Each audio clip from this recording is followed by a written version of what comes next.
Muy bien. Ustedes vieron que estamos viendo la vida de Jesús en 72 pasos. Hoy vamos a ver el paso número 34. ¿Qué significa esto? Por si hay gente nueva que nos está viendo, que el año pasado, en 2025, empezamos del 1 al 32. La semana pasada Adrián empezó con el 33, hoy estamos en el 34. Esto es un estudio sistemático que hemos organizado para que todos nosotros vayamos viendo la vida del Señor Jesucristo en 72 pasos, como lo dice, tratando de terminar este año, en forma cronológica de cómo están intercalando los versículos de los 4 evangelios o de aquellas partes de la Biblia que también van a ser necesarias para presentar la vida del Señor Jesucristo, que nos ayudan a aprender cómo Él anduvo en la tierra. Lo bueno que hoy estuvimos viendo, conociendo a Dios, en esta serie que tenemos a la mañana, y ahora en la escuela dominical estamos conociendo al Señor Jesucristo en su paso por la tierra y todas las enseñanzas que de Él tenemos. Y hoy vamos a caminar con Él de Galilea a Betsaida. Y acá tenemos un ejemplo de cómo fue la vida del Señor Jesús en etapas, ¿no? Tenemos la de la infancia de Belén, la segunda, la de la preparación de Nazaret, la de la popularidad en Capernaum, la de la pasión en Jerusalén y la de resurrección y al mundo, como salió su mensaje. Hay otros que lo presentan como la preexistencia y los inicios, porque ya en el Antiguo Testamento al Señor Jesucristo estaba profetizado que iba a venir, y esas profecías todas se cumplieron sobre su primera venida, por lo cual aseguran que su segunda venida es una realidad. Entonces tenemos el año de la inauguración de su ministerio, que es prácticamente todo lo que vimos el año pasado. Tenemos el año de la popularidad, el año de la oposición, en qué es lo que queremos ver en este año, juntamente con la última semana, y por supuesto el tiempo de la resurrección, la glorificación y al cielo, su paso al cielo. ¿Dónde estamos hoy? Con este camino de Galilea a Betsaida. Estamos en el año de la popularidad. ¿Nos encontramos ubicados? ¿Estamos listos para salir? Bueno, eso es lo lindo, porque caminar con el Señor significa seguir el paso del Señor. Y en ese paso del Señor tenemos el territorio donde el Señor se movió. Qué hermoso es pensar que en 100 kilómetros hizo todo su ministerio, que nos dejó a nosotros tantas enseñanzas, porque en todo el territorio de Israel, donde hoy están conocidos y demás, en ese territorio el Señor desempeñó su ministerio y nos dejó ejemplos. Pero hoy estamos viendo específicamente en el norte, en la zona de Betsaida, que estamos yendo, específicamente, Él salió de Betsaida, de Galilea, más o menos hay 25 kilómetros vamos a verlo por mar, ¿no? Por donde fue Él. Y lo que tenemos, ahí está, ahí un poquito más ampliado, para que nos queden los conceptos. A mí me encanta trabajar con los mapas. Yo agarro un mapa y me encanta, me paso horas. Me dice, ¿qué estás viendo ahí? Me dice mi señor. Yo estoy viendo todo, yo le veo las alturas, los ríos, cómo van, las depresiones. Me encanta pasear, ¿no es cierto?, mirando los mapas, ¿no? Y por eso digo que siempre es bueno estudiar la palabra de Dios con un mapa. Nos pone, nosotros especialmente los que somos de acá, hoy tenemos hermanos de Puan, pero yo les digo, una de las características cuando viene gente de Europa o que viene, una vez vinieron unos finlandeses, ¿no?, que venían de Mar del Plata a Bahía Blanca a pasar un tiempo, habían estado con nosotros en Naciones Unidas, y entonces digo yo, bueno, van a ustedes tener la posibilidad de venir en colectivo y van a tener la posibilidad de ver el terreno de la pampa, de la llanura, y ustedes van a poder ver el horizonte del campo, acá. Y ellos no están acostumbrados, ellos ven montañas, no pueden ver un horizonte sin montañas. Y acá ver eso, esas llanuras inmensas, es impresionante. Y nosotros no nos damos cuenta de eso. Y en otros países, como en Israel, las montañas son una diferencia. Y entonces ahí sí que desarrollás unas buenas piernas subiendo y bajando montañas, que a lo mejor nosotros no nos damos cuenta de la trascendencia que tiene el mapa. Por eso, cuando lo miremos al mapa, miremoslo con mayor detenimiento de lo que nos da, donde hay agua. Esta es una zona muy especial. Es una de las zonas tan especiales que es única en el mundo. ¿Por qué es única en el mundo el mar de Galilea? Hay otros mares internos, el mar Caspio, el mar... ¿por qué? En realidad es un lago grande, ¿no? Acá saben, se ve que lo digo muchas veces. Por la profundidad que tiene. Está a 250 metros bajo el nivel del mar y el mar Muerto más abajo a 400. Entonces eso lo hace único en la geografía universal, que es los pocos lugares que están a cielo abierto a tanta profundidad debajo del nivel del mar. Entonces, y Jerusalén está a 800, y 400 son 1200 metros entre el que hay que subir entre el que está en el Mar Muerto al que va a Jerusalén. Por eso ahí uno ve el buen samaritano y lo que pasaba, que iba subiendo. Van subiendo y hay distancias, y hay peligros, y hay situaciones. Bueno, dicho esto, nos vamos entonces a leer la palabra de Dios. Y vamos a leerlo con todos los versículos esos que estaban al principio. ¿Saben una cosa? Vamos a ver este pasaje. Y una característica, está en los 4 evangelios. Pocos eventos están en los 4 evangelios. Uno son los de la crucifixión y la resurrección del Señor Jesucristo. Eso está en los 4 evangelios. Así que la importancia que tiene esto para que esté en los 4 evangelios es muy importante. Y entonces dice que vueltos los apóstoles, se juntaron con Jesús y le contaron todo lo que habían hecho. Ellos estaban en su viaje por Galilea. La semana pasada Adrián nos llevó por todos los pueblitos, nos contaba lo que hacía cada uno y demás. Y era interesante ver y vivencias que iban teniendo los discípulos. Y cuando vos estás en la obra, ¿cómo te volvés? Cuando estás muy activo. Ayer nos contaba José una historia de que había terminado cansado un fin de semana. Bueno, ahí está la palabra. Terminás cansado cuando estás contento, terminás con gozo, pero estás cansado. Y entonces se juntaron con Jesús y les contaron todo lo que habían hecho y lo que habían enseñado. Después de esto, Jesús les dijo, o sea, después de que pasó toda esta situación, vosotros, ¿y a quién le está hablando? No está hablando a los 70, no le está hablando a la multitud, le está hablando al grupo pequeño, a los 12. A esos 12 que son los que el Señor tenía intimidad, dice, a vosotros, venid vosotros aparte, a un lugar desierto. Cuando uno tiene que descansar, desconecta el teléfono, apaga el cucú, hace todo lo necesario como para que no moleste a nadie. Se puede decir, no estoy para nadie. Un lugar desierto. El Señor quería una intimidad y un lugar de tranquilidad. Así que a un lugar desierto y descansate un poco. No lo dicen, generalmente no es lo que te dicen en la iglesia. En la iglesia muchas veces, ¿qué estás haciendo? Nada, ¿por qué no lo haces en la iglesia? Entonces, siempre, viste, en la iglesia te incitan a que hagas algo. Siempre tenés que estar haciendo algo. Y a veces el activismo lleva a que nos olvidemos un poco de la relación con el Señor.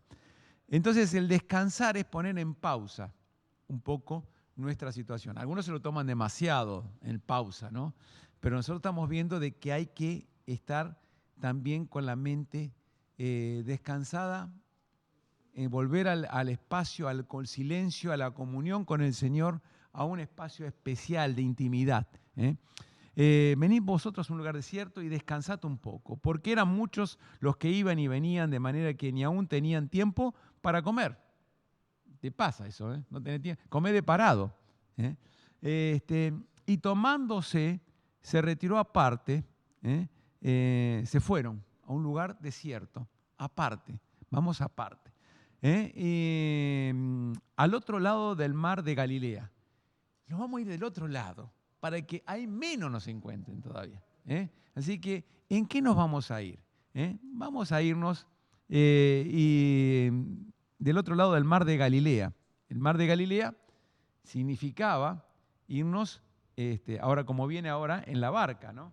Y en esa barca eran todos duchos, como decían esta mañana, de lo que era estar en el mar, eran pescadores. Así que vamos a tomar un poco de descanso, vamos para el otro lado, nos vamos a Betsaida. ¿Se acuerda que les mostré hoy Betsaida? Esta es Betsaida y después llegaron a Betsaida Juliás, ahora vamos a ver. Y que quedaba del otro lado. Pero fíjense, pero muchos los vieron, y acá empezamos a ver quiénes eran los muchos. Los que quedaban de este lado de la orilla. Cuando empezaron a ver todos esos que estaban en este lado de la orilla, este es el que sanó el Señor, este es el que hizo milagros, este es el que nos dio la palabra, este es el que empieza a entrar en el año de la popularidad.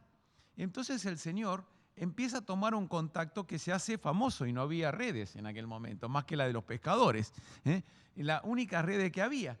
Pero él estaba ya teniendo un conocimiento, el boca a boca, que es lo que tenemos que hacer los creyentes. El boca a boca predica más que cualquier otra cosa. Y ya se había hecho difusión. Y esa difusión, ¿dónde está el Señor? Allá se va en la barca. Se va en la barca. Vamos todos. Y no tengo barca. Bueno, sigamos por la tierra. Total, este es un mar chiquito. No se puede ir más de acá.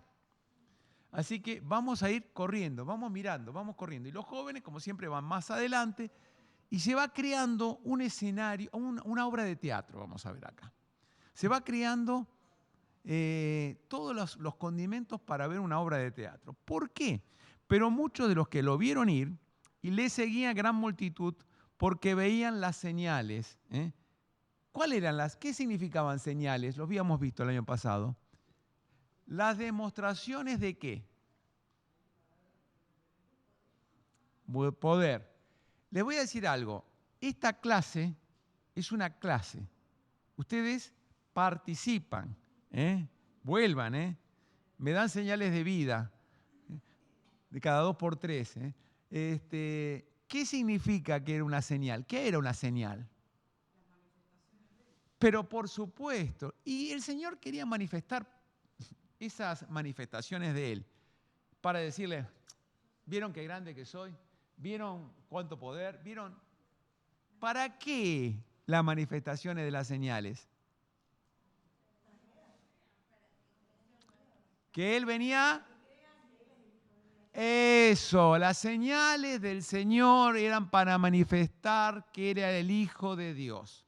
Acuérdense siempre, cuando veían señales, eran manifestaciones que Él lo identificaban como el Hijo de Dios. Entonces, cuando leamos señales que hacía el Señor, no era para hacerse autobombo ni proclamarse, sino para, en todo caso, siempre que honrar al Padre, siempre llevar gloria al Padre, que todo sea para llevar gloria a Dios. Lo que tenemos que hacer nosotros, llevar gloria a Dios. Entonces, muchos lo vieron y le seguía una gran multitud porque veían las señales que hacía en los enfermos y muchos le reconocieron. Y muchos fueron allá a pie desde las ciudades y llegaron antes que ellos porque iban por tierra. Y sabían que tenían que ir enfrente porque ya se empezaban a ir para el lado del norte del mar de Galilea. Entonces, si viene para acá, ya nos vamos quedando por acá. Y ahí se armó un grupo. Eso es los actores de reparto, serían así, de todo lo que van a hacer a esta escena. ¿Por qué son los actores de reparto? Porque acá tenemos que fueron a ellos a pie, los más jóvenes seguro que habrán llegado más rápido, y llegaron antes que ellos. Y salió Jesús y subió Jesús a un monte, o sea, desde donde llegaron, se fue a un monte,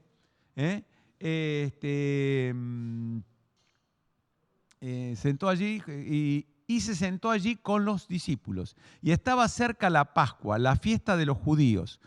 Cuando Jesús alzó los ojos y vio una gran multitud que había venido a él, tuvo compasión de ellos, porque eran como ovejas que no tenían pastor. Acá se da una situación. Las ovejas que no tienen pastor, que estaban hoy hablando, justamente una de las cosas que hace el Espíritu Santo, En este caso, todavía no había venido el Espíritu Santo, sino que estaba el mismo Señor antes que viniera, era conducir, que nos dijo Pepe esta mañana, entre las tareas. Y una de las cosas que da el lugar al escenario, y yo me gustaría que usted, alguien busque números 27, 15 al 17. Números 27, 15 al 17.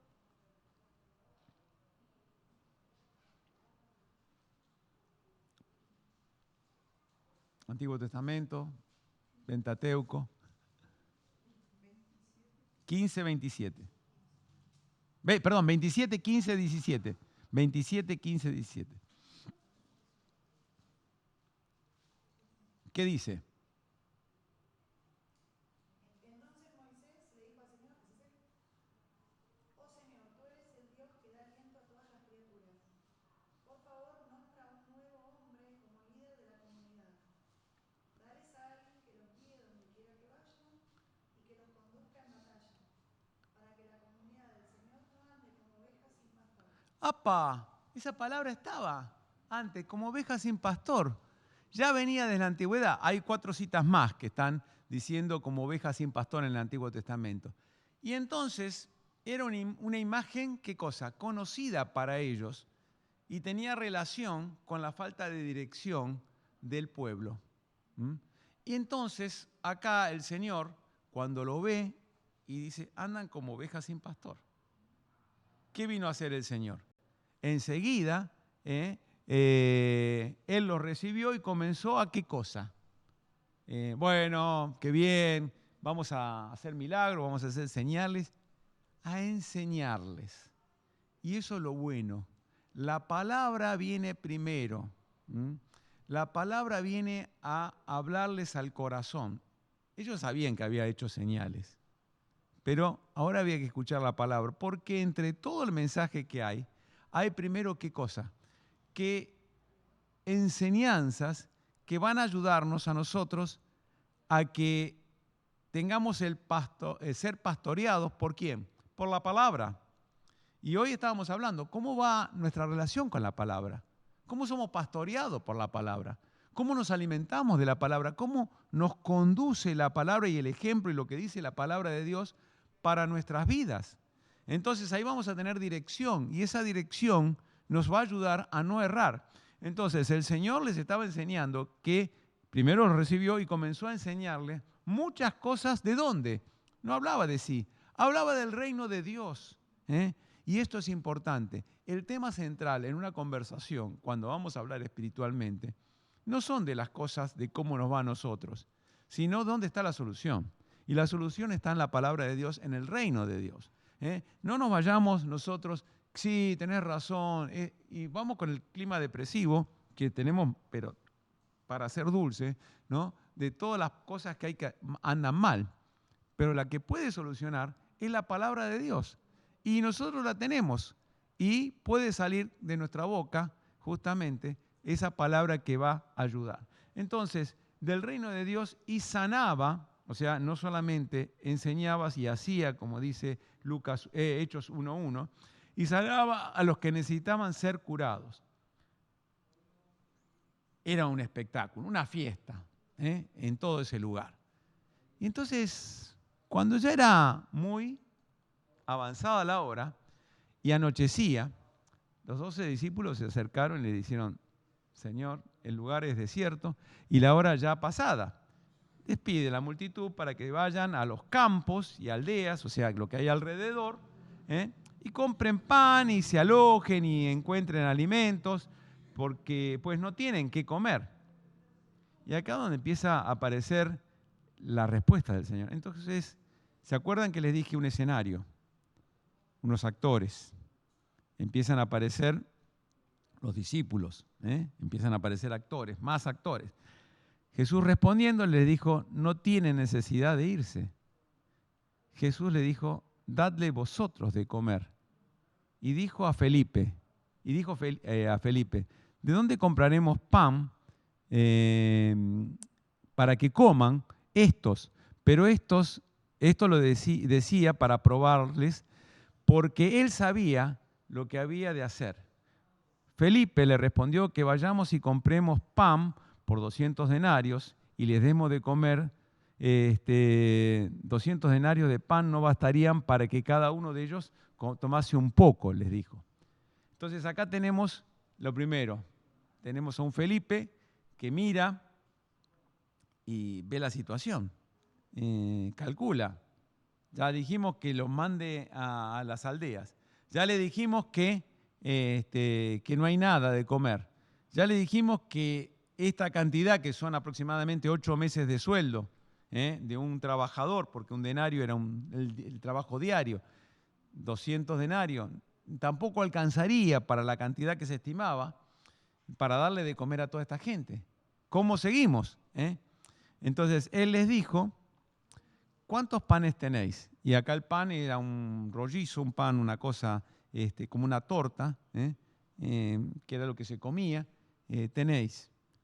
Id y vedlo. Y uno de sus discípulos, Andrés, hermano de Simón, bien van apareciendo más actores, le dijo, aquí está un muchacho, otro actor más, que tiene 5 panes de cebada y 2 pececillos. Más, ¿qué es esto para tantos? Y dijeron ellos, no tenemos más que 5 panes y 2 pescados, a no ser que vayamos nosotros a comprar alimentos para toda esta multitud, y eran como 5.000 hombres. O sea, se va conformando todo el escenario. Tenemos la multitud, que ahora la tenemos dimensionada en 5.000 hombres, vamos a ver que son más. Tenemos los discípulos, tenemos el muchacho, tenemos los discípulos que cuestionaban, el Felipe, el Andrés, la situación, el Señor que los incentivaba a actuar, y se va desarrollando una obra de teatro. ¿Ustedes saben cómo son las obras de teatro? Hay 3 géneros. Está la tragedia, lloramos. La comedia, que reímos. Y el drama. ¿Y cómo termina el drama? Final abierto. No sabemos. Acá estamos ante un drama. No sabemos cómo. Decimos drama porque pensamos que va. Pero puede tener un final abierto, bueno o malo. Nosotros estamos acá en un final abierto. O sea, tenemos una obra completa, un final abierto. Y ellos estaban mucho más expectantes de cómo venía el suspenso de esta situación. Algo les tiró ellos. Si sabían que eran tanta gente, vamos a darle comer. ¿Y para qué le dijeron que había 5 panes y 2 peces? Porque en ellos estaba, el Señor va a hacer algo va a hacer, porque nos está pero lo iban conociendo de a poco el Señor. Entonces, cuando está esa situación, los panes los tenéis, la hierba verde, ¿no? El Señor, traédmelos acá, dijo el Señor sobre los panes. Jesús dijo a sus discípulos hacer recostar la gente en grupos de 50 en 50, y así lo hicieron, haciéndolos sentar a todos por grupos sobre la hierba verde. Hierba verde nos está dando también la época del año. Estamos en una primavera, si no sería una hierba marrón, o estaría el tiempo más seco, habían terminado las lluvias, habían sido la época después de la fiesta. Entonces, era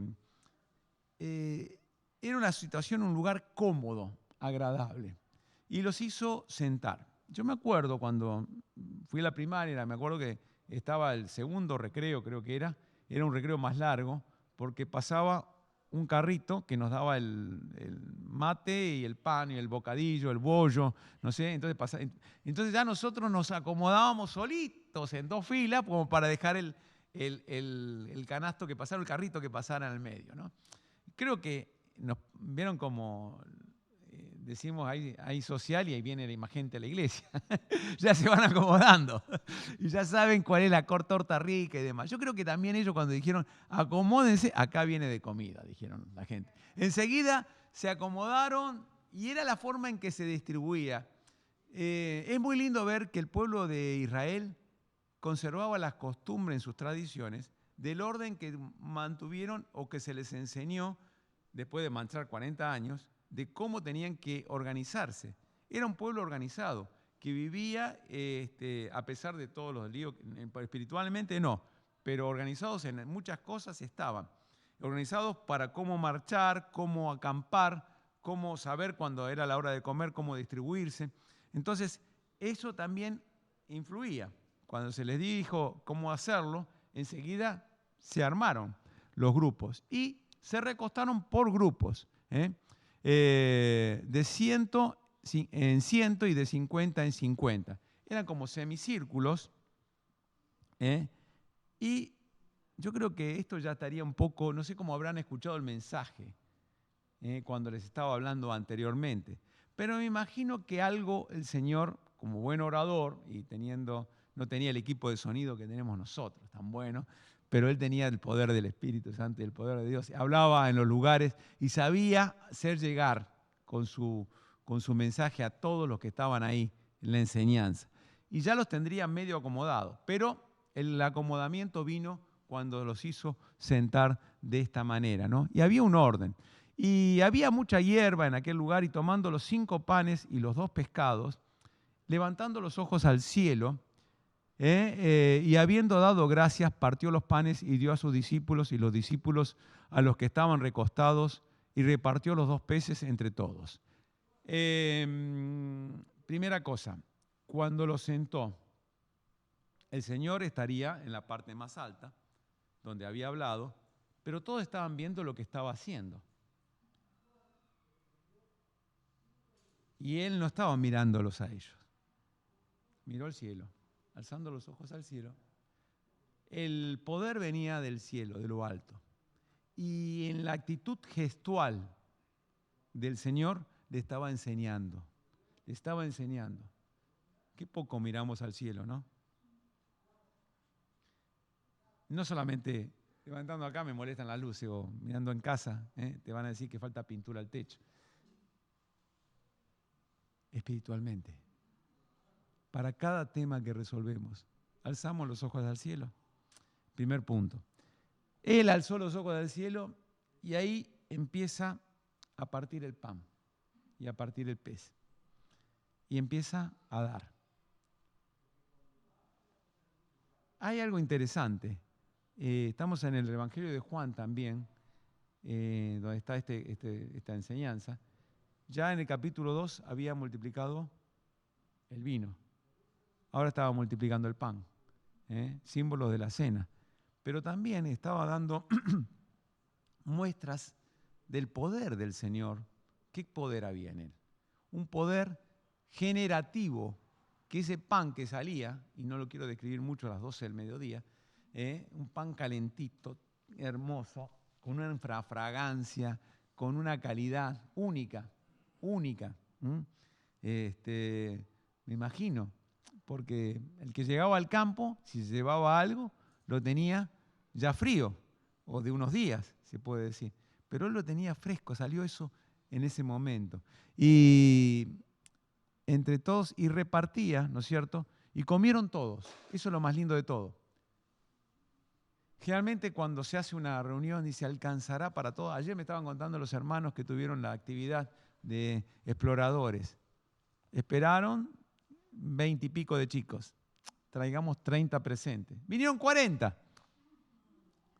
Así que hubo 10 chicos que se quedaron sin regalos, sin presentes. Ya se lo van a arreglar, ¿no? Pero dijeron, a los demás confianza, le dijeron, después vos quedate tranquilo que te lo vamos a dar. Así que, pero fue una bendición.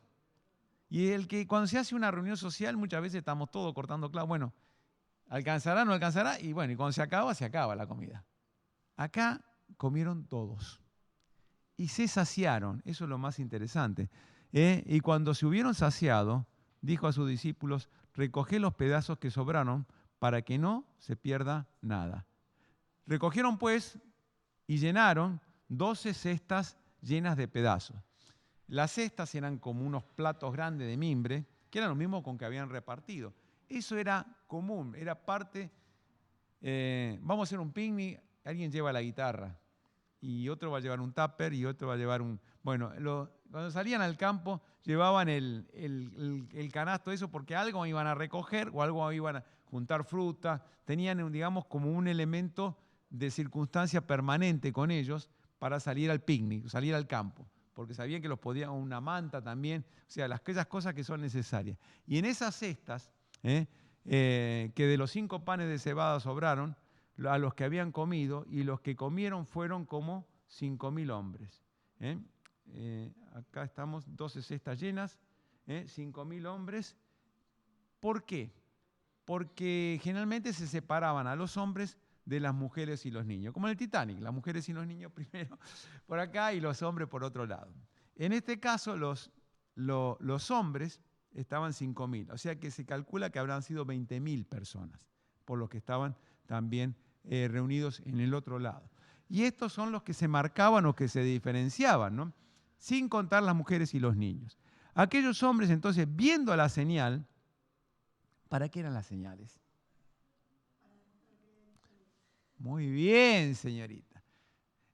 Para demostrar que era el Hijo de Dios. ¿Qué mayor señal que la que habían visto?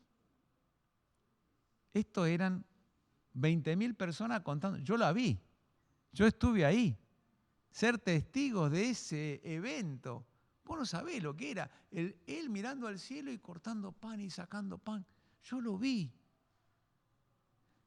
Qué hermoso es tener vivencias con el Señor.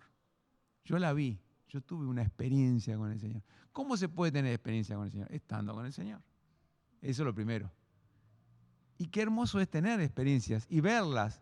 A veces somos inconscientes. Lo único que hacemos es mirar la cesta. Vino pan. Comemos. Levantá un poquito los ojos. Viene del cielo. Todo lo que viene del Señor. Levantemos los ojos. Miremos de dónde viene lo que está viniendo. Nos está el Señor alimentando. Entonces, sin contar las mujeres y los niños. Aquellos hombres, entonces, viendo la señal de Jesús había hecho, dijeron, este verdaderamente es el profeta que había de venir al mundo. Vamos a ver por qué decían esto. Y yo les digo Deuteronomio 18:15. Estamos ahí, tenían cerquita, unos versículos, unos capítulos antes.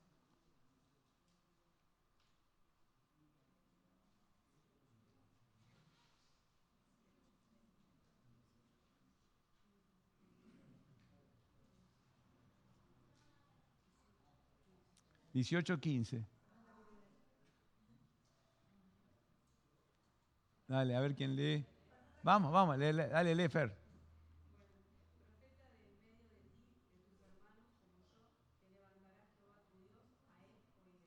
Entonces, un profeta en medio de ti se levantará. Estaba la profecía, estaba anunciada en el Pentateuco, en la antigüedad, ya en el libro de Moisés, que iba a venir, y esto también se recalca junto con todas las profecías. Acá está el profeta, se levantará en medio de ti. A él oíd, escucharon el mensaje, vieron el milagro, estaban en relación. Este es el profeta. Entonces, ¿qué es lo primero que dicen ellos?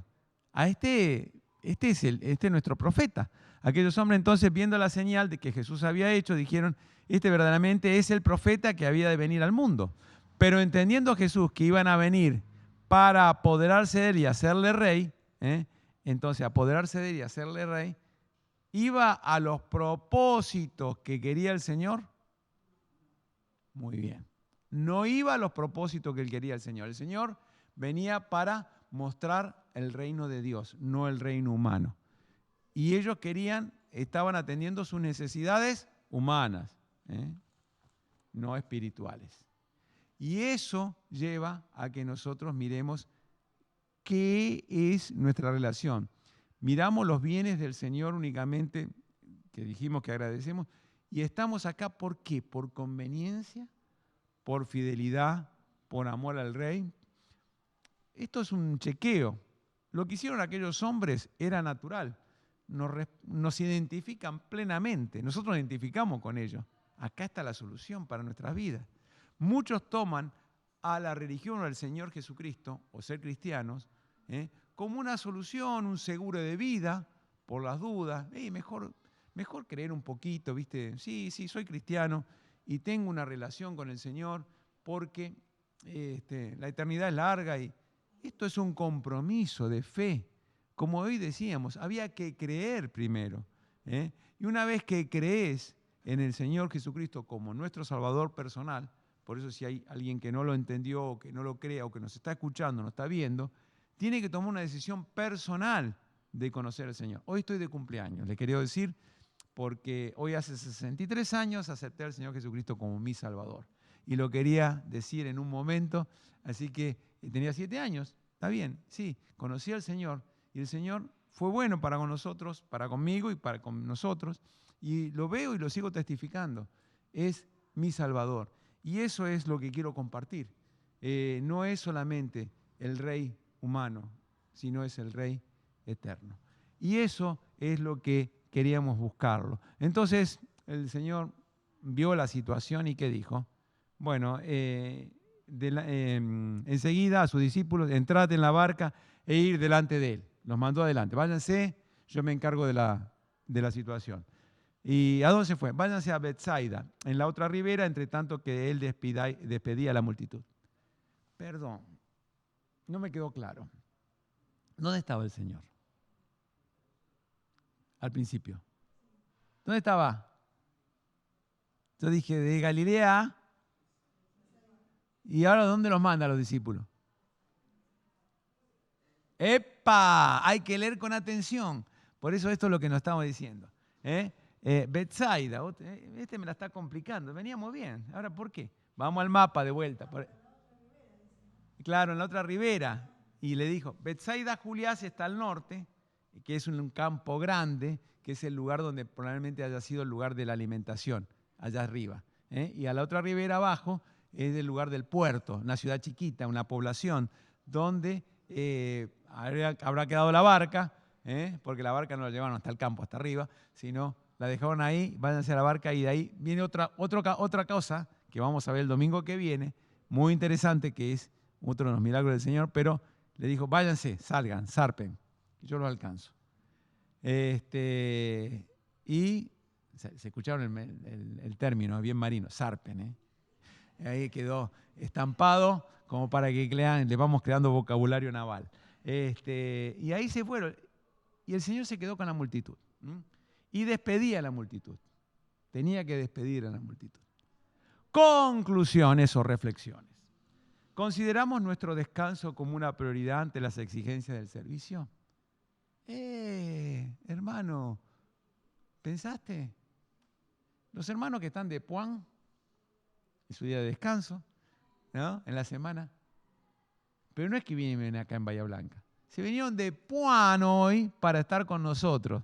Así que es una alegría. No es cerquita. Son 180, 200 kilómetros. Ida. Y ahora hay 200 de vuelta. Así que, pero exigencia del servicio. Pero es un gozo el servicio. Pero también tiene sus exigencias. Esta mañana, el matecito, no sé si quién lo vio, pero justo por eso es como el pan fresco, recién me hizo reflexionar. Matecito, 12 de abril. El mejor remedio para el estrés y la desesperación es la Biblia, que nos ayuda a confiar y a fijarnos en Dios. Cuando la presión y el estrés se me vienen encima, yo encuentro alegría en tus mandatos. Presión, estrés, necesito descanso. Salmo 119, 143. Necesito descanso. La Biblia, la palabra. Es una parte del descanso. Ya lo van a anotar todos. Una cebada y seguimos con otra reflexión. ¿Por qué razones las personas se nos acercan? ¿Son las espirituales o las humanas? Muchas veces tengo un problema grande. Che, ¿por qué no orás por mí? Por mi vida y demás. Yo totalmente disgustoso. ¿Pero por qué nos buscan? Porque sabemos que hay una relación espiritual que vos tenés el fast pass para con el Señor. Sí, tenemos el fast pass de la oración, el pase libre, rápido, sin vueltas. No tenemos... A vos que te escucha. Sí, exactamente. Vamos con... Y sí, ¿y sabés que a vos también te puede escuchar? En serio, a vos también te puede... Probá con Cristo. ¿Y por qué razones las personas se nos acercan? Hay necesidades, hay sed espiritual, hay hambre espiritual. Entonces, estemos listos para dar el pan de vida. ¿Son las espirituales o las humanas? Las espirituales, primero que el Señor les enseñó y después les dio las humanas. ¿Qué visión tenemos de la persona a nuestro alrededor? Estos desgraciados son unos inútiles. Se la tienen merecida. ¿Viste? Le decimos, lo que les pasa bien merecido lo tienen. El Señor que dijo, son como ovejas que no tienen pastor. ese grado de misericordia, ese grado de cambiar la visión, la óptica, ponerlo en los lugares del Señor, en los ojos del Señor. Esa visión, eso nos cuesta. Y bueno, y así tenemos que cambiar. ¿Son de misericordia o de condenación por los resultados? Se lo tiene merecido. Y ahí lo condenamos, le cargamos más penas. Seamos personas que facilitemos, no condenemos. El Señor no nos condenó a pesar de todo lo que habíamos hecho. No nos condenó, nos salvó, tuvo misericordia. ¿Nuestra fe alcanza para los propósitos del Señor? No. Ni con 200 denarios, ni con 2 sueldos, ni con toda la medicina, ni con la obra social cortada, ni cómo va el Señor curar o cómo va el Señor intervenir. Muchas veces nosotros, como decía bien José hoy, nosotros no creemos en que nosotros podemos tener los dones de sanidad, pero sí creemos en los milagros que el Señor hace de sanidad por su voluntad. Y soy testigo de ello. Y acá lo hemos compartido en la iglesia y sabemos cuándo el Señor quiere hacer su voluntad y tiene propósitos, y cuándo el Señor cambia su voluntad, no cambia su voluntad, hace su voluntad de una manera, aunque nosotros no lo entendemos, pero que el Señor tiene la posibilidad de actuar. Entonces, nuestra fe está puesta en sí, amén. En entender la voluntad del Señor. En la voluntad del Señor se manifiesta en su palabra, en la comunión que tenemos, en la oración. La veo ya María del Carmen asintiendo. Qué lindo es tenerte con nosotros, hermana. Qué lindo es tenerte. Qué lindo tener a muchos hermanos hoy aquí, y dando muestras de lo que la fe en el Señor ha cumplido propósitos en nuestras vidas. Hermanos, pensemos en lo que el Señor puede hacer. Va a hacer grandes cosas. Nuestra fe va a alcanzar, porque si fuera más chiquito que esto, una semilla de mostaza, el Señor lo va a hacer grande. Ante los resultados alentadores, cumplieron las cosas en nuestro ministerio. ¿Nos humillamos ante Dios o nos enaltecemos? ¿Cuál es la actitud? Fea la actitud, muchas veces decimos. Nos vamos. 10 eran los leprosos. Uno solo volvió para dar gracia. ¿Cómo es nuestra actitud ante los resultados? ¿Salió bien? Listo. Hasta la próxima. Romper en caso de emergencia. ¿Vieron? Biblia, oración, vida, comunión, iglesia, todo. Se vuelve a poner, repara el vidrio y sigo mi vida. Hasta la próxima emergencia no se toca. Entonces, ahora me humillo, vivo para el Señor. Bueno, espero la próxima semana seguir al paso 35. Y vamos a terminar orando. Le voy a pedir a mi tocayo, Gustavo. Vení acá a tener una palabra de oración para terminar. Bueno, oramos. Querido Dios, Padre Todopoderoso Celestial, Señor, te damos las gracias porque tú nos has dejado llegar, Señor, acá a tu iglesia para estar reunidos, para entender tu palabra, Señor, tu propósito y estos 72 pasos, Señor, que tú has hecho. Sé que hiciste más, pero lo vamos a representar de esta manera para que tú nos enseñes cómo has caminado en esta tierra y que nos enseñes a nosotros para poder ser igual que tú y para poder enseñar tu palabra, Señor. Todo esto te lo pedimos en el nombre de tu Hijo amado Jesús. Amén. Amén. Señor nos bendiga.